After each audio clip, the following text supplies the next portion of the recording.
네, 이제 시작해 볼까요? 네, 여러분 오늘이 드디어 왔습니다.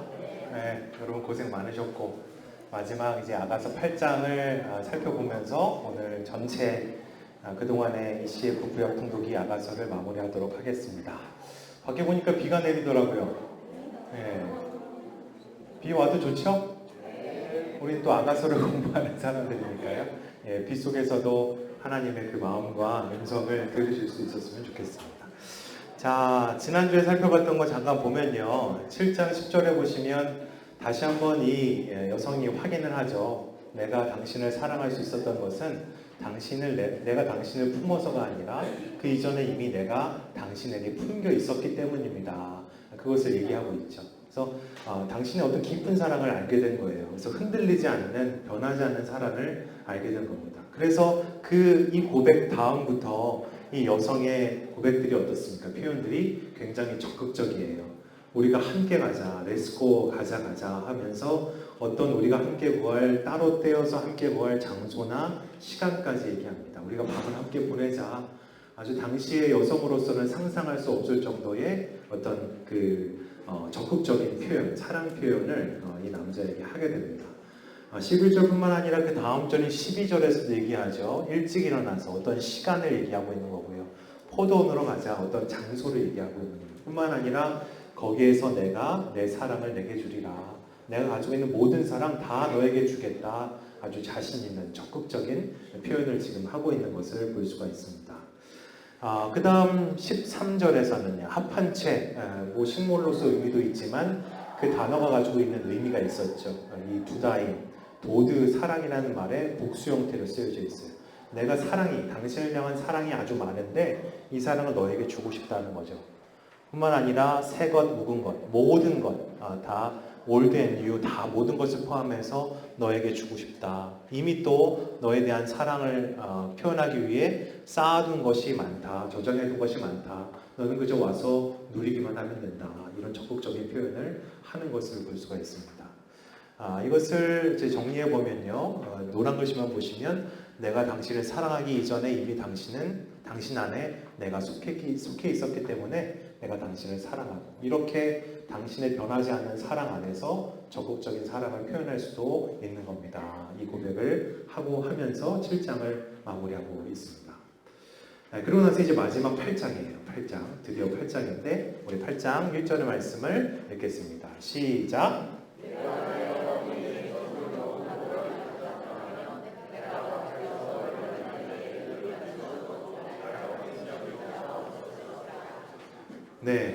네, 너를 누구로 비유하고 있어요? 오라비에 비유하고 있어요. 그러면 이것은 누가 얘기한 걸까요?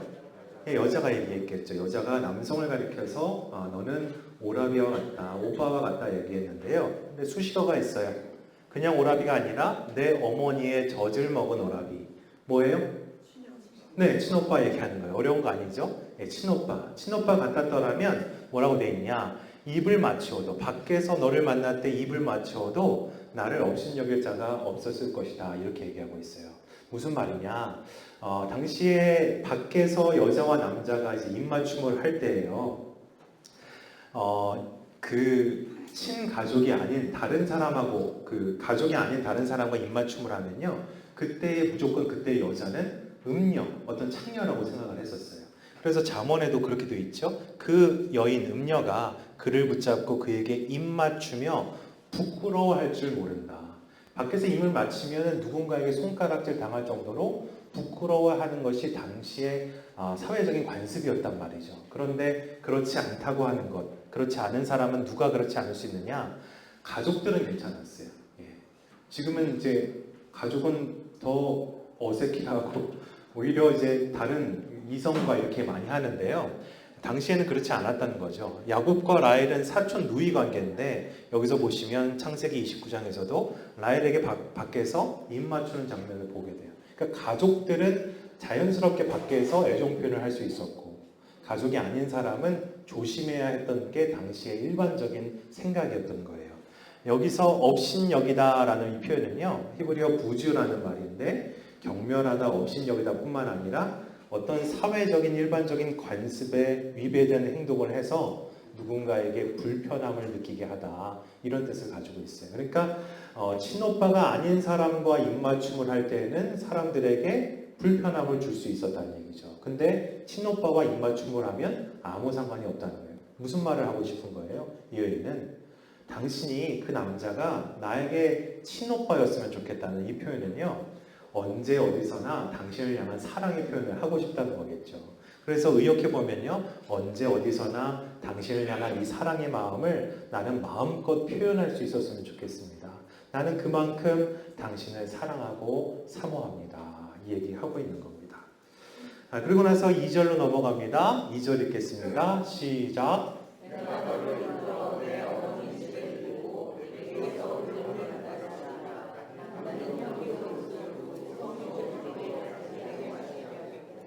네, 2절은 조금 이게 좀 해석하기가 난해한 구절이긴 한데요. 먼저 차근차근 좀 살펴보면요. 먼저 내 어머니의 집에 나왔어요. 어머니의 집은 뭐였죠? 여러분 기억나세요? 예, 결혼하면 신혼 첫날밤을 보내는 곳, 또 결혼을 준비하는 집, 그것을 가리키는 것이 내 어머니의 집이에요. 그래서 아가서 3장에 보시면 내 어머니 집에 그때도 나왔었죠. 이것은 어떤 나의 존재의 근원이자 첫날 밤이 이루어지는 곳이고 결혼을 준비하는 곳이 내 어머니의 집이었어요. 그러니까 한마디로 말하면 여기는 가장 소중한 곳을 가리키는 거죠. 가장 소중한 곳이라는 이름이 나왔는데 그런데 그 다음에 보면 내 어머니 집에 너를 드리고 내게서 교훈을 받았으리라. 이 부분이 참 해석하기가 어렵다고 많이들 해요. 그래서 주석마다 다 어렵다라고 되어 있는데요. 근데 한 가지 분명한 것은 원어상으로 보면 이 교훈을 받았으리라는 말은 람마드라는 단어를 쓰고 있는데 배우다, 연습하다, 준비하다라는 뜻을 가지고 있어요. 그런데 이 단어가요, 문법상 보면 내 어머니의 집을 수식하고 있어요. 그러니까 어머니 집이 여기서는 어떻게 불리고 있는 거예요? 내가 배우고 연습하고 준비한 그 어머니의 집, 이렇게 표현되어 있는 거예요. 그러니까 이 여자가 지금 그 남자를 가리켜서 너를 내가 그동안 배우고 연습하고 준비해왔던 그 어머니의 집으로 너를 좀 불러드리고 싶다. 이 얘기를 하고 있는 거죠. 그래서 의역해보면 당신을 만나도록 나를 그동안 늘 준비시켜온 정말 가장 소중한 그곳 어머니의 집으로 나는 당신을 데려가고 싶습니다. 얘기하는 거예요. 예. 사랑하는 사람이 생기면 그렇잖아요. 누군가에게 소개하고 싶은데 가장 소개하고 싶은 사람이 누구겠어요? 가족, 어머니 이런 것처럼 나의 가장 소중한 곳으로 그 사람을 초청하고 싶잖아요. 그 얘기를 지금 하고 있는 거예요. 나의 모든 과거가 다 담겨 있는 곳, 내 모든 역사는 과거는 당신을 만나기 위해서 있었던 것 같은데 그 모든 것이 담겨 있는 곳에 당신을 좀 불러드리고 싶습니다. 이 얘기를 하고 있는 겁니다. 이어지는 표현을 보면 나는 향기로운 술, 곧 석류즙으로 내게 마시게 하겠고 돼 있어요. 여기서 향기로운 술은 온갖 향신료가 다 들어간 술을 가리키는 거죠. 이 술을 남자에게 마시게 하겠대요.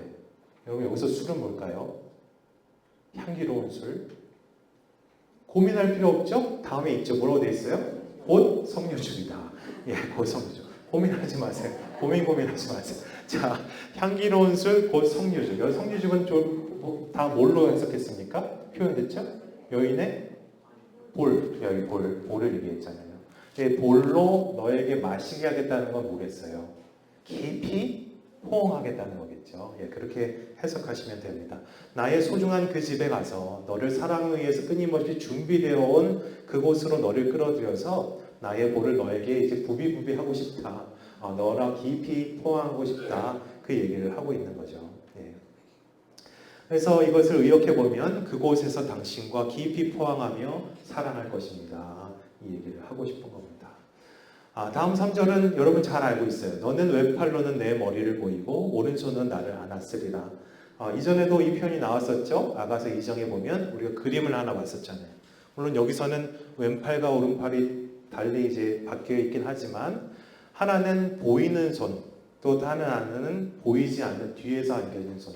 그러니까 하나님께서 또 남자가 나를 사랑할 때의 모습이죠. 눈에 보이는 사랑도 하지만 내가 느끼지 못할 정도의 보이지 않는 사랑도 당신은 나에게 해주었습니다. 이것을 이 여인은 확신하고 얘기하고 있는 거예요. 확신하고.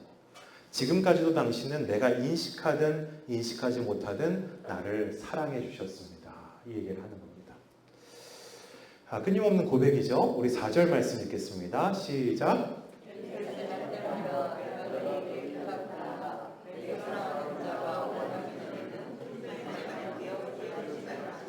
네, 이것도 지금 처음 나오는 표현이 아니죠? 앞에서 나왔었는데 여기서 한 가지가 빠졌죠. 뭐가 빠졌어요? 노루와 사슴, 들사슴이 빠져있죠. 이 문장 여러분 기억나세요?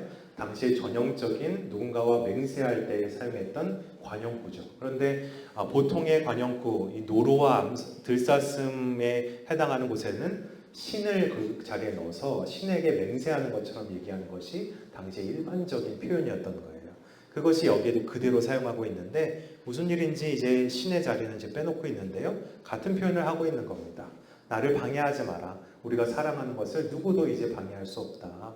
얘기하는 겁니다. 여기서 깨우다는 것은 방해하다, 자극하다라는 뜻을 가지고 있는 단어입니다. 우리가 사랑 다할 때까지 누구도 이 사랑을 방해하지 말라. 이때 말하는 것은요. 이전에 말했던 그 표현과는 전혀 다를 거예요. 이전은 정말 아무도 방해하지 마 이 정도로 얘기했다면 지금은 아무도 방해할 수 없을 걸 이 정도의 표현일 겁니다. 그래서 어떻게 보면 신에게 맹세할 필요도 없는 그런 표현처럼 이제 보입니다. 그래서 빠진 것은 아닌가 싶은 생각도 듭니다. 그 표현을 하고 있는 거고요. 이제 5절 상반절로 넘어갑니다. 5절 상반절 읽겠습니다. 시작. 그의 사랑하는 자를 의지하고 거친 들에서 올라오는 여자가 우리니라. 그래서 앞에 동그라미가 생겼어요. 이것은 묻고 있는 건데요. 코러스가 얘기하고 있는 거예요. 코러스의 역할은 감정이나 이런 것들을 극대화시키는 어떤 질문과 표현들을 하고 있는 거죠. 그의 사랑하는 자를 의지하고 거친 들에서 올라오는 여자가 누구인가? 여러분 이 표현도 이전에 나왔던 거 기억나세요? 이전에 3장 6절에 나왔었어요.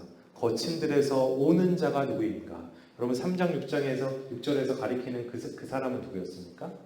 남자였죠. 남자의 어떤 모습을 그려주고 있는 거예요? 이스라엘에는 도시와 도시 사이에 광야가 있다 그랬죠. 광야에서 마차 타고 막 오는 모습. 신랑이 신부에게 막 달려오는 모습. 여러분 기억나시죠? 이런 모습으로 달려왔잖아요. 그때는 신랑만 달려왔어요. 그런데 위에 보시면요. 오늘 말씀은요. 그 자리에 누가 함께 타 있어요? 여자도 이제는 함께 타 있어요. 그 여자가 그의 사랑하는 자를 의지하면서 그 마차에 함께 타 있는 모습을 보여주고 있는 거예요. 이전과는 또 다르죠. 이전에는 남자가 여자에게 오는 한쪽에서 오는 모습이었지만 여기서는 그 마차에 지금 같이 타고 있는 거예요. 여기서 의지하다에 해당하는 단어는요. 의지하다, 의존하다, 꼭 붙어 있다라는 의미입니다. 그러니까 그 마차에 이제 여자가 꼭 붙어서 함께 한 몸으로 타서 오는 모습을 보여주고 있는 거예요.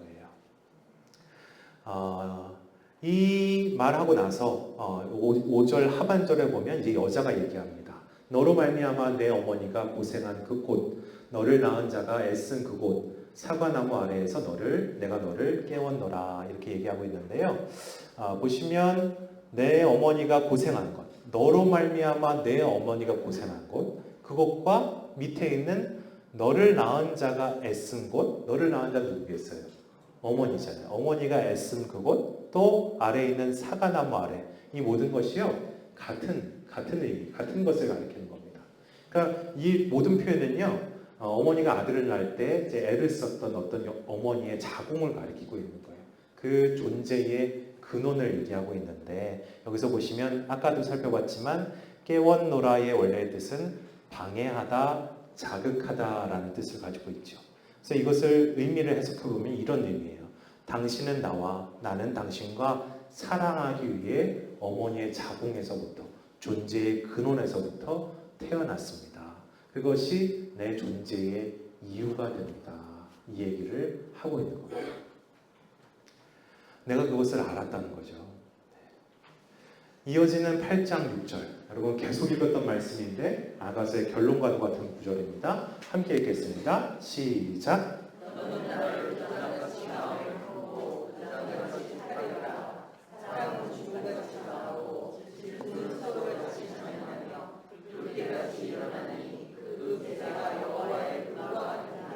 네.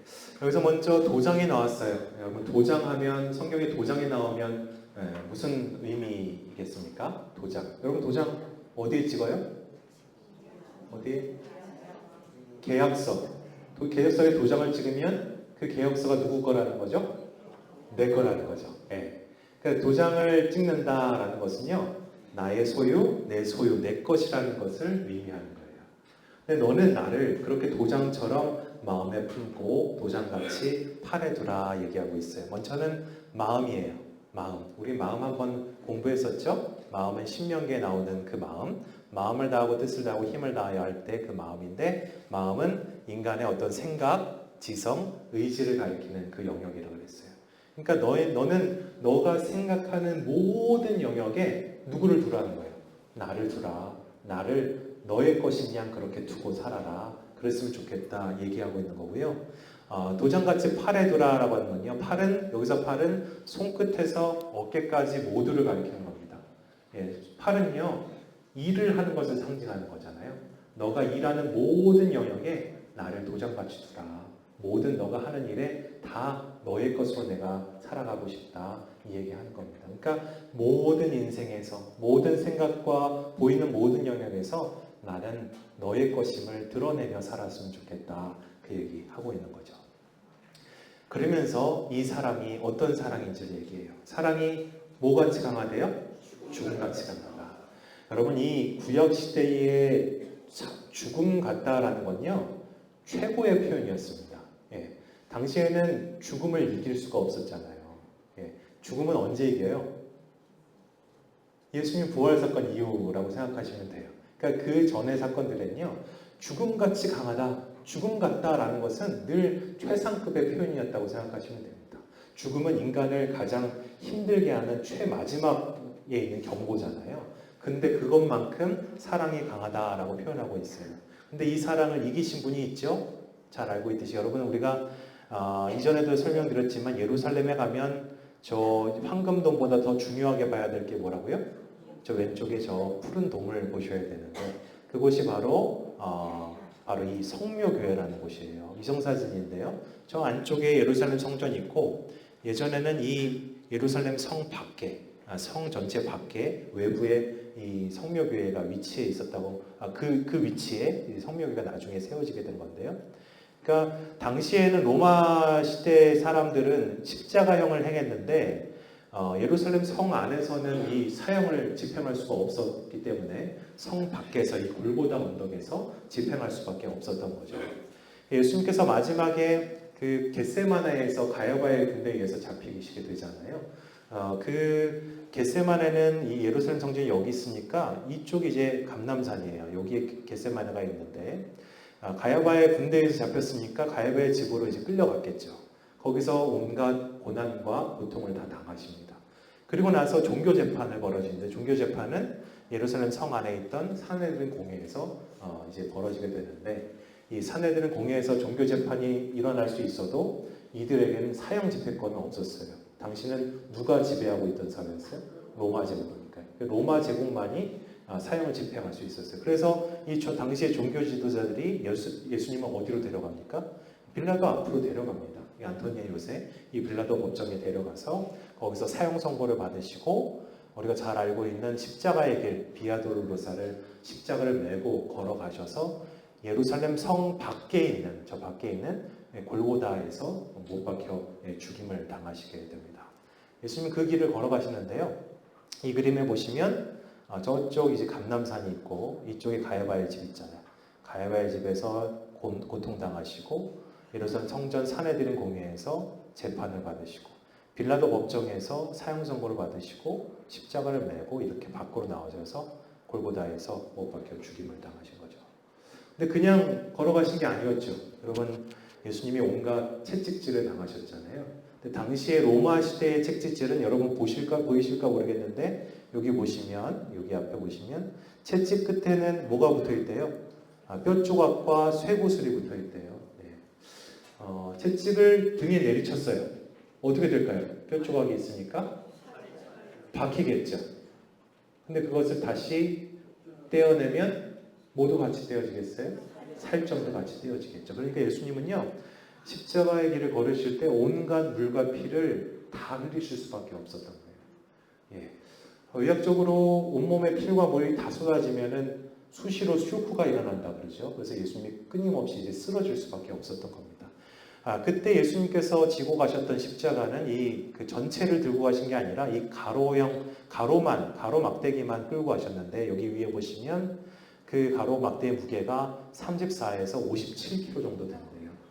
평소에는 30대 남성이니까 들 수 있었을 거예요. 그런데 온갖 피와 물을 다 쏟은 상태에는 이것이 결코 쉬운 일이 아니었던 거죠. 그렇게 끌고 갔는데요.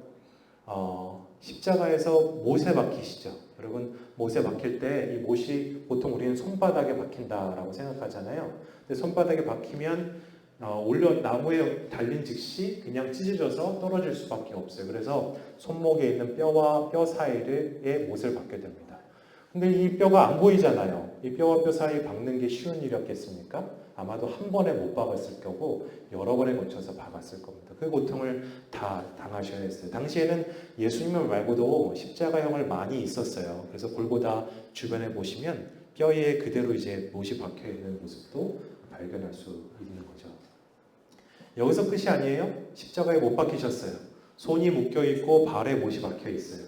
엉덩이에는 작은 나무 토막이 있긴 있습니다. 그런데 몸이 무거우니까 어떻게 돼요? 밑으로 계속 떨어지겠죠. 근데 손과 발이 묶여 있으니까 떨어지면 떨어질수록 횡격막이 계속 폐를 압박을 했겠죠.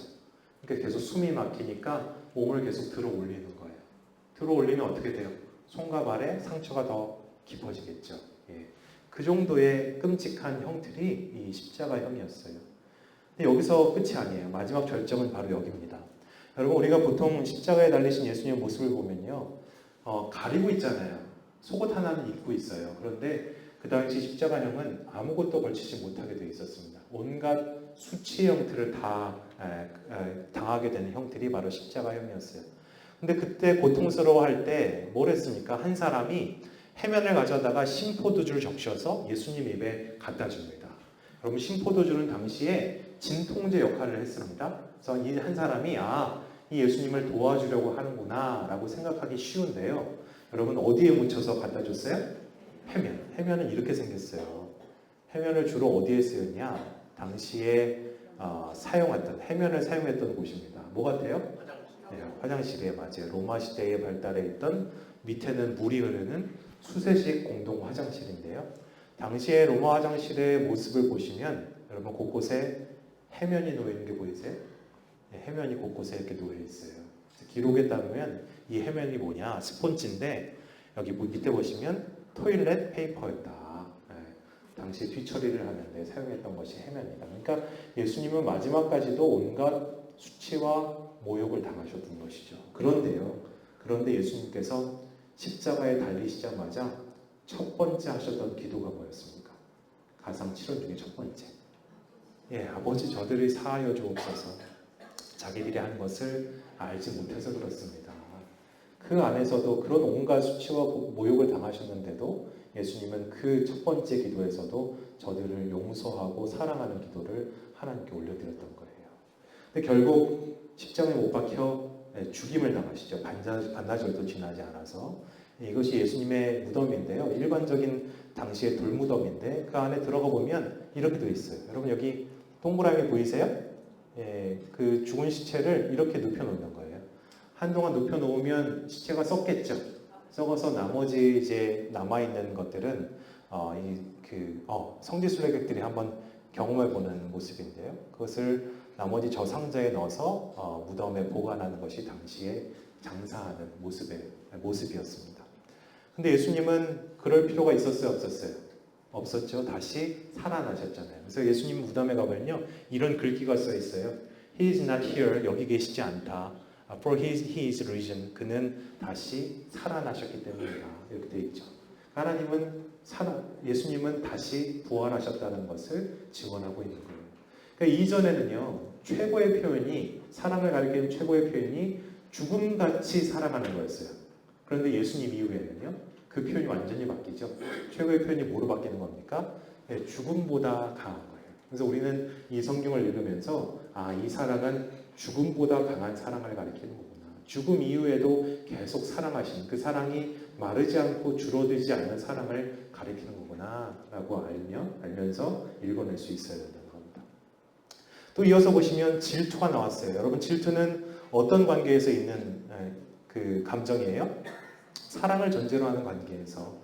하나님도 자신을 어떤 하나님이라고 얘기했어요? 나는 질투하는 하나님이다. 즉 나는 너를 그토록 사랑하는 하나님이다. 이 얘기를 하고 있는 거죠. 근데 그 질투가 뭐래요? 스올같이 잔인하대요. 여기서 스올이라는 말이 나왔는데요. 이 스올이 잠언 30장에 이렇게 표현되어 있어요. 다오다오 하느니라, 달라고 달라고 한다는 거죠. 그런데도 족한 줄을 알지 못하며 족하다 하지 아니하는 것이 곧 뭐래요? 스올이래요. 그러니까 끊임없는 목마름, 어떤 무한한 식욕을 가리키는 것이 스올의 원래의 단어의 의미라는 거예요. 근데 질투가 어떻다는 거예요? 사랑하는 사이에, 내가 너를 사랑하는 사이에 있는 그 질투가 이처럼 채워지지 않는다는 거예요. 그만큼 너를 사랑한다. 이 얘기를 하고 있는 거죠. 또한 그 사랑이 불길같이 일어난다. 그만큼 뜨겁다, 강렬하다, 열정적이다 얘기하고 있는 거고요. 뿐만 아니라 그것을 넘어서서 그 기세가 뭐와 같대요? 여호와의 불과 같다. 여호와의. 아가서에서 여호와란 이름이 잘 안 나오거든요. 안 나오는데 여기서 처음 등장하는 겁니다. 여호와의 불과 같다. 이것을 여러 가지로 해석할 수 있는데요. 그만큼 강력한 사랑이다 뿐만 아니라 모든 사랑은 이처럼 하나님으로부터 시작되는 것이다. 이 얘기를 또한 하고 싶은 거예요. 내가 너를 영원토록 죽음을 넘어서서 그렇게 스올같이 사랑할 수 있는 이유는 하나님께서 이 사랑을 나에게 주셨기 때문이다. 그러니 나는 너를 영원히 사랑할 수밖에 없다. 너와 나는 영원히 이 사랑을 나눌 수밖에 없다. 그 얘기를 지금 이 표현을 빌어서 하고 있는 겁니다. 이렇게 보면 당신과 나는 늘 함께하고 싶습니다. 우리의 사랑은 정말 죽음보다 강합니다. 우리의 사랑은 그만큼 강력합니다. 우리의 사랑은 영원한 하나님으로부터 시작된 사랑이기 때문입니다. 이 얘기를 하고 있는 겁니다. 다음 7절입니다. 읽겠습니다. 시작.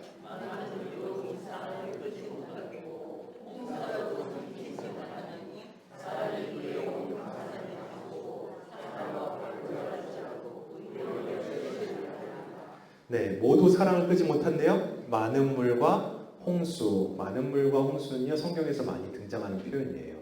나중에 요한계시록에도 등장하는데요. 여러분 요한계시록 보면요, 심판에 대한 메시지가 많잖아요.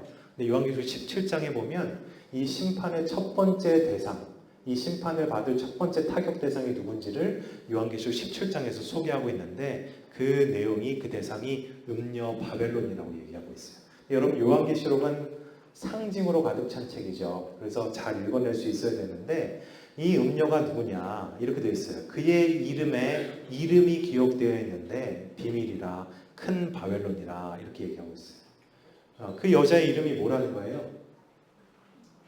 비밀이라고 하면 안 돼요. 여기서 비밀은요, 쉿, 조용히 해, 이 뜻이에요. 조용히 해. 그 여자의 이름을 내가 알려줄게. 그 여자의 이름은 큰 바벨론이야. 이렇게 얘기하고 있어요. 여러분 요한계시록 시대는요, 바벨론이 이미 멸망한 상태거든요. 근데 그 여자를 가리켜 바벨론이라고 얘기하고 있는 거예요. 뿐만 아니라 요한계시록뿐만 아니라요, 베드로전서에 보면요, 택하심을 함께 받은 바벨론에 있는 교회가 이런 표현도 등장해요. 바벨론은 기원전 제국이잖아요. 근데 왜 바벨론이 여전히 지금 살아있는 걸까요? 여기서 바벨론은요, 로마 제국을 가리키는 표현이에요. 그래서 요한계시록에서 바벨론이라고만 나오면 로마 제국을 가리키는 거다. 당시의 기원전의 제국인, 강성했던 제국인 바벨론보다도 훨씬 막강했던 나라가 로마 제국이었기 때문에 그렇게 표현하고 있는 겁니다. 그러니까 비밀, 암호처럼 얘기하고 있는 거죠. 그러나 누구나 알 수 있는 상징으로 얘기했던 겁니다. 그러면서 이 여자를 더 자세하게 소개하는데 이 여자가 어디 위에 앉아있대요? 많은 물 위에 앉아있대요. 여기서 많은 물 뭘까요? 많은 물. 여기도 고민할 필요가 없어요. 17장 쭉 읽어보면요, 그 물이 뭔지가 나와요. 음녀가 앉아있는 물은 백성과 무리와 열국과 방언들이다. 로마 제국은요, 한 나라만 통치한 게 아니죠. 로마 제국이었잖아요. 나라의 나라들도 그 위에 있었던 것이 로마 제국이었습니다. 그러니까 많은 물이라는 표현은요, 이 땅에 있는 모든 세상의 왕들을 가리키는 거예요.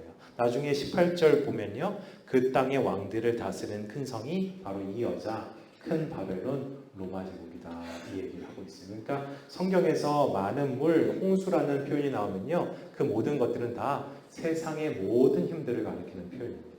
세상의 어떤 강력한 힘도, 로마 제국도 바벨론도 우리의 사랑을 끄지 못할 것이다. 삼킬 수가 없다 이 얘기를 하고요. 사람이 그의 온 가산을 다 주고도 사랑과 바꾸려 할지라도 오히려 아까 멸시를 받는다 나왔었죠. 사회적 간섭에 위배되는 불편함을 일으키다.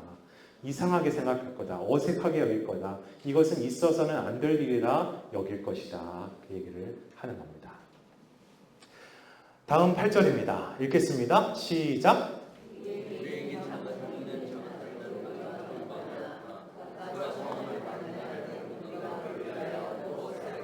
네, 동그라미가 나왔고 우리라는 말이 나왔어요. 누가 했을까요? 예, 코러스예요. 코러스긴 코러스인데 아마도 이 코러스는 내용상 볼 때 오빠들을 대변하는 코러스였던 것 같아요. 여기서 표현을 보면 우리에게 있는 작은 누이 이런 표현이 나오잖아요. 아마도 오빠들을 대변하는 코러스일 것이다 라고 알 수 있는데요. 뭐라고 합니까? 우리에게 있는 작은 누이는 아직도 유방이 없구나. 그가 청혼을 받는 날에는 우리가 그를 위하여 무엇을 할까? 무슨 말이겠습니까?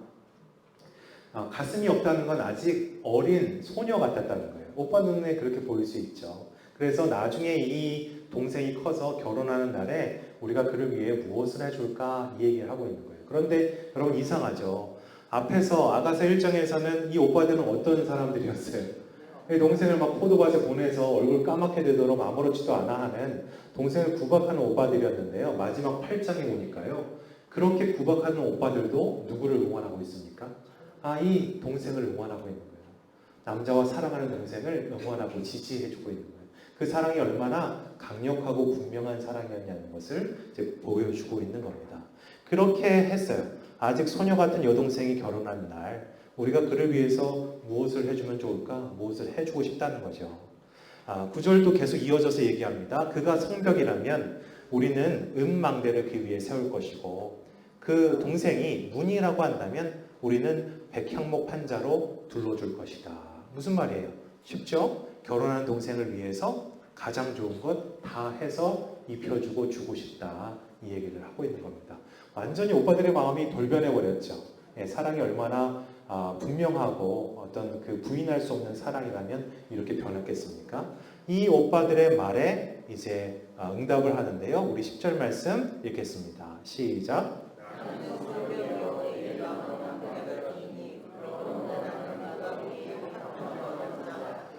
네, 동그라미가 나왔어요. 이제는 여자가 얘기하는 거죠. 여동생이 얘기하는데 나는 뭐래요? 나는 이미 성벽이야. 내 유형은 이미 망대 같아. 너희들이 나를, 그 오빠들이 나를 소녀처럼 보지만 아니야, 나는 벌써 장성했어. 이 얘기를 하는 거예요. 그러므로 나는 그가 보기에, 사랑하는 자가 보기에 이미 화평을 얻은 자 같구나. 여기서 화평은요, 우리가 잘 알고 있는 화평, 평안, 뭐죠? 히브리어? 샬롬입니다. 샬롬. 여러분, 샬롬은요, 마음의 평안함뿐만 아니라 물질적인 뿐만 아니라 몸의 안과 밖에 모든 것이 충만히 채워져 있는 상태, 부족함이 전혀 없는 상태를 가리키는 겁니다. 완전히 사랑할 수 있도록 다 갖춰져 있다는 얘기죠. 그러니 그가 보기에, 사랑하는 내 남자가 보기에 너는 화평을 얻는 자 같구나. 나는 그러한 여자 같구나. 이 얘기를 하고 있는 겁니다. 네. 11절 말씀 읽겠습니다. 시작.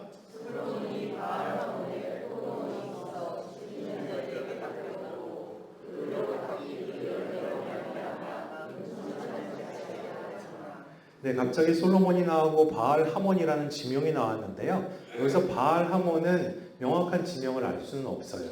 근데 그 뜻이 뭐냐? 보면 풍요의 주, 군중, 다수 무리들의 주를 얘기하는 거예요. 어떤 풍요로움을 상징하는 지명이 바로 바알 하몬입니다. 근데 솔로몬의 포도원이 어디에 있었다는 거예요? 그 바알 하몬에 있었다는 거예요. 그러니까 솔로몬이 소유하고 있는 포도원이 굉장히 세상 어떠한 것도 비교할 수 없을 정도로 풍족하고 풍부했다는 것을 얘기하고 있는 거죠. 부족함이 없었다는 거예요. 근데 그 포도원을 지키는 자들에게 맡겨뒀대요. 솔로몬이 직접 가꾸지 않았겠죠? 일꾼에게 맡겨줬는데 그 열매로 말미암아 그 일꾼으로부터 자신에게 은천을 바치게 했다는 거예요. 그러니까 풍요로움을 그곳에서부터 먹고 누리고 가졌다라는 얘기를 하고 있는 겁니다. 여러분 솔로몬은 당시 어떤 사람으로 상징되는 사람이었어요? 부족함이 없는 것, 온갖 부유와 부요함을, 풍요로움을 다 누렸던 사람이 솔로몬이잖아요. 솔로몬은 그에게 풍요로운 포도원이 있었다. 자신이 일하지도 않고 그 일꾼으로부터 은천씩 받았던 그런 아주 풍요로움을 누렸던 사람이다. 고생 하나 안 하고 그렇게 누렸던 사람이다. 그러면서 얘기하고 있는 거예요. 그러면서 이어집니다. 솔로몬 너는 그렇게 천을 얻겠고 또 너의 일꾼도 열매를 지키는 자도 200을 얻으려니와 그 다음에 이제 이 여인이 하고 싶은 얘기예요. 뭐라고 얘기하고 있습니까? 빨간 네모만 읽어보면 내게 속한 내 포도원은 내 앞에 있구나. 무슨 말이겠어요? 솔로몬이 아무리 풍요로운 포도원을 가지고 있다 하더라도 솔로몬이 직접 관리하지도 않고 가까이 있지도 않아요. 그렇게 풍요로움을 갖는다 하더라도 그것은 진정한 너의 풍요로움은 아닐 것이다. 어떤 게 진짜 풍요로움이라는 거예요? 많이 못 얻어도 내 앞에 그 사랑하는 사람을 내 앞에 둘 수 있는 것이 진정한 풍요로움이다. 이 얘기를 하고 있는 겁니다. 당신에게 나는 부족함 없는 여자입니다. 솔로몬 왕이 가진 것 많은 풍요의 망이라 하더라도 사랑하는 사람이 내 앞에 있는 것보다 그거보다 더 풍요로울 수는 없습니다. 정말 사랑이 무엇인지를 잘 알고 있는 이 여인의 표현인 것이죠. 그러면서 13절 이어갑니다. 읽겠습니다. 시작.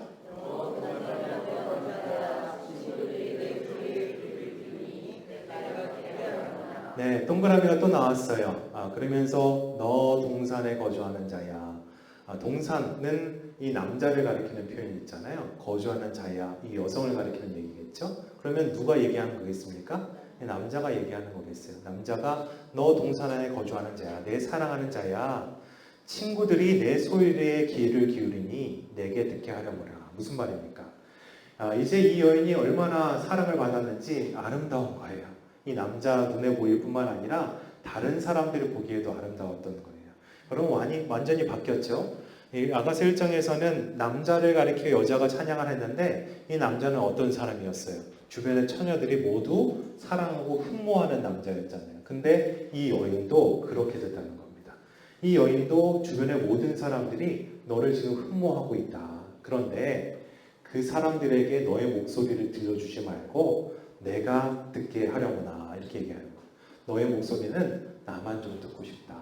아무리 주변이 너를 흠모하더라도 너의 목소리는 나만이 듣고 싶다 얘기하는 거예요. 모두가 흠모하는 당신의 목소리는 나 혼자만 듣고 싶습니다. 내게만 속삭여 주세요. 사랑을 고백하고 있는 겁니다. 이에 이제 여자가 얘기해요. 읽겠습니다. 시작.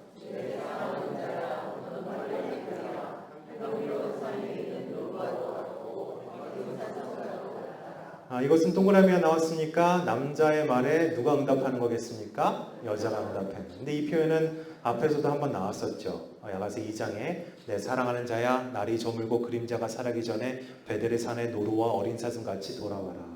무슨 표현이었어요? 빨리 와라. 빨리 와서 나와 사랑을 나누자. 이런 표현이 있잖아요. 그 표현이 여러분 마지막에 다시 기록되어 있는 거예요. 이상하지 않아요 여러분? 지금 남자와 여자는 어디에 있어요? 같이 있잖아요. 같이 있는 꼭 붙어 있는 상황이잖아요. 가만히 있어도 꼭 기대어 있는 상황, 그런 상황이었잖아요. 근데 이 여인은 지금 뭐라고 얘기하고 있어요? 빨리 나에게 넘어와서 나와 사랑을 나누자 하고 있어요. 무슨 말일까요? 이상하지 않습니까? 근데 이 표현은요, 먼 미래의 여인과 남자에게 얘기하고 있는 거예요. 앞으로 있을 그 남자와 여자야. 어서 와서 나와 사랑을 나누자. 이 표현은 어떤 표현이겠습니까? 이 남자와 지금도 함께하고 있지만 이후 미래에도 영원토록 나와 사랑을 나누고 싶다. 너와 사랑을 나누고 싶다. 이 표현을 하고 있는 겁니다. 여러분 예수님이 우리와 함께하고 계신다는 거 아시잖아요. 그러면서 동시에 뭘 기다려요? 예수님의 재림을 기다리고 있는 것. 그거와 같은 표현인 겁니다. 지금 나와 성령님 사랑하고 있는 건 알지만 나에게 어서 오시옵소서 이렇게 얘기하는 것처럼 사랑하는 자야 빨리 나에게 더 와라. 끊임없이 와라. 영원히 너와 사랑하고 싶다 얘기하는 거예요. 사랑하는 당신과의 이 순간이 앞으로도 영원할 것입니다. 이렇게 노래하면서 마치는 책이 어떤 책? 아가서라는 거예요. 예. 여러분 마지막이 참 아름답죠? 예, 사랑 영원히 사랑 나누고 싶습니다. 얘기하고 있는 거예요. 그러니까 시간조차도 이 사랑을 막을 수 없다라는 것을 노래하면서 마무리하고 있는 겁니다. 오늘 8장을 놓고도 기도문을 작성해 보면 이렇게 기도할 수 있을 것 같아요. 1절을 놓고 언제 어디서나 늘 주님께서 나와 함께 하심을 인식하며 그 주님 향한 이 사랑 정말 어디서나 마음 다해 표현하며 살아갈 수 있게 도와주십시오. 이렇게 기도할 수 있을 거예요. 또 2절과 3절을 놓고는요. 내가 인식하든 인식하지 못하든 주님께서 나를 처음부터 변함없이 사랑해 주시는 것처럼 나도 주님을 처음 사랑했던 그곳, 처음 사랑했던 그 마음으로 끊임없이 주님을 변함없이 사랑하기 원합니다. 이렇게 기도할 수 있을 겁니다. 5절을 놓고는요. 언제나 날 항상 주님 곁에서 주님만 의지하며 살아갈 수 있기를 소망합니다. 내 존재의 이유, 내가 태어난 이유와 목적은 주님과 사랑하는 겁니다. 지음받은 존재의 목적대로 오늘도 살아가게 하여 주시옵소서. 그렇게 기도할 수 있겠죠. 6절을 놓고는요. 주님이 계시는 곳곳마다 주님이 또한 역사하시는 모든 자리마다 저는 늘 함께하고 싶습니다. 죽음보다 강한 사랑, 세상의 어떤 힘도 이길 수 없는 그 영원한 사랑 안에 살아가게 하옵소서. 기도할 수 있을 겁니다. 또 10절부터 12절까지는요. 주님과 사랑할 수 있으니 내게 부족함이 전혀 없습니다. 세상 어떤 부유함보다도 내가 주님 앞에 있을 수 있는 것, 주님과 사랑할 수 있는 것, 그것이 내게 가장 큰 부유함입니다. 마지막을 놓고는요. 이렇게 기도할 수 있을 것 같은데 함께 읽겠습니다. 시작! 주님과 나, 주님과 나,